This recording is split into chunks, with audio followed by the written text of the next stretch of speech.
What's up, guys? Thanks as always for supporting the show. It would mean a lot to me if you would take a second to scroll down and hit that subscribe button so you don't miss any more of our videos. Also, make sure you follow us all over social media so you don't miss any of our content or show announcements. This week's Player of the Week is the 2025 MVP of the NBA, Shai Gilgeous-Alexander. Shai had a remarkable statistical season. 33 points per game, 5 rebounds, 6 assists, 1.7 steals and a block, 64% true shooting. But that's somehow underselling how important he was to the Oklahoma City offense. Per cleaning the glass, the Thunder offense was 9.1 points per 100 possessions better when he was on the floor versus off. The strength of the Thunder is their defense. We all know that. And their defense is elite down the roster, regardless of who is on the floor, including Shai. But they could not score with Shai off the floor this year.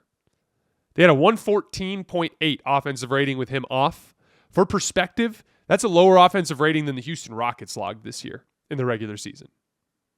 But they had a 124 offensive rating when Shai was on the floor, which is 3 points better than the number one offense in the league, the Cleveland Cavaliers. We were talking about Nikola Jokic having the greatest offensive season of all time. They had a 126 offensive rating with Jokic on the floor. Shai was producing with that Thunder offense at nearly the same level.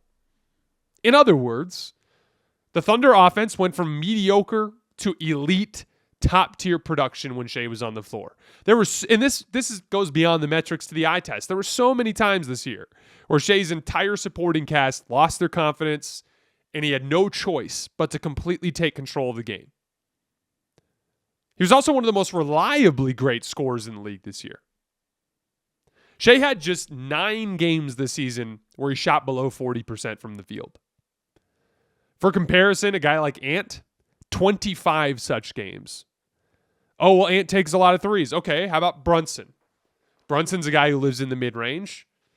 21 times this year, Brunson shot below 40% from the field.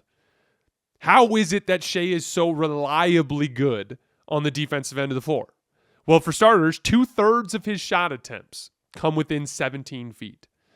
So there's very little variance because there's very little long-range jump shooting.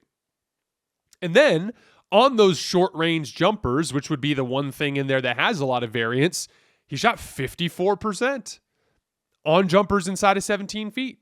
So he was deadly on the one thing in his 2/3 of his game that occurs within 17 feet of the rim that would theoretically come with some variance. He also got to the rim an absurd amount. We talked about his drives earlier. 550 attempts at the rim this season, according to Synergy. For perspective, Nikola Jokic logged 553 attempts at the rim this season, only 3 more than Shai did. I thought he was very much deserving of the MVP. I'm a big Jokic fan, and I do think Jokic is a better basketball player than Shai is. But that's not the purpose of this award. It's a regular season award. And Shai was the best regular season player in the league this year. For by far the best team in the league, they finished 18 games ahead of Denver.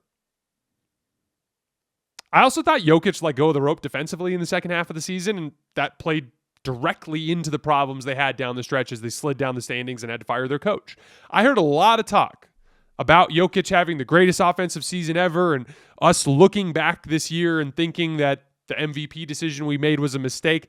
I don't see it that way at all. I think SGA's MVP case is beyond well-deserved. I don't think any player in the league had a reasonable case to be over him. So congratulations to Shai. Obviously, he just won the MVP, but at this point, I would be stunned if the Thunder didn't win the title.